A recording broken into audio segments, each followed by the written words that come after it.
Vous voyez, ici, on est dans le quartier des Peupliers, dans une zone qui est déjà relativement dense.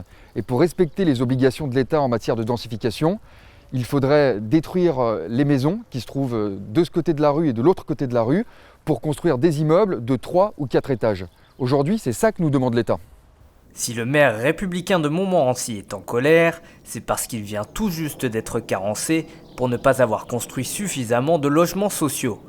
Car l'article 55 de la loi dite SRU pour Solidarité de Renouvellement Urbain impose aux communes franciliennes de plus de 1500 habitants de compter 25% de logements sociaux à horizon 2025. Bien que Montmorency ne figure pas loin avec 22% d'habitats sociaux, la commune n'a pas respecté le dernier objectif de construction fixé par l'État tous les 3 ans. Elle voit donc son amende passer de 70 000 à 180 000 euros par an. Une sanction inacceptable pour Maxime Tory, qui a demandé un recours gracieux à la préfecture. Cette sanction, elle est sévère parce qu'elle ne prend pas en compte les réalités de Montmorency. À Montmorency, nous avons des circonstances structurelles. Nous avons moins de la moitié du territoire qui est constructible. Nous avons des espaces boisés, des zones architectes des bâtiments de France. Nous avons 40% du territoire en zone d'exposition au bruit. Ce n'est pas qu'on ne veut pas, c'est qu'on ne peut pas. Aujourd'hui, les objectifs qui sont fixés par l'État sont irréalistes. À Montmorency, avec 30% de logement social par opération, il faudrait que je construise 7 immeubles par mois. Ça n'est pas réaliste. Comme lui, 25 autres maires valdoisiens, majoritairement de droite, ont monté un collectif au mois de décembre pour demander la révision de la loi SRU. Parmi eux, Isabelle Mézières, à la tête d'Auvers-sur-Oise. Sa commune, qui possède tout juste 7,8% de logements sociaux, a également été carencée et devra payer près de 382 000 euros par an durant les 3 prochaines années. Pénalisée pour la deuxième fois, la ville du Plessis-Bouchard, dirigée par Gérard Lambermotte, ne possède quant à elle que 8,6% d'habitats sociaux.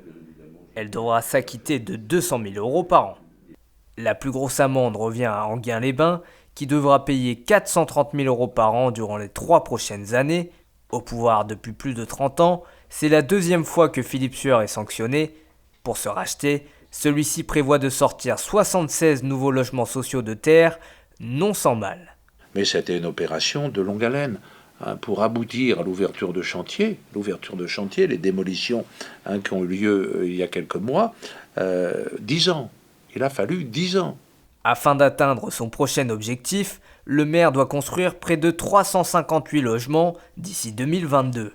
Or, la station thermale ne posséderait que 130 hectares de terrain constructible, une situation inextricable selon Philippe Sueur, qui réclame plus de souplesse dans la loi.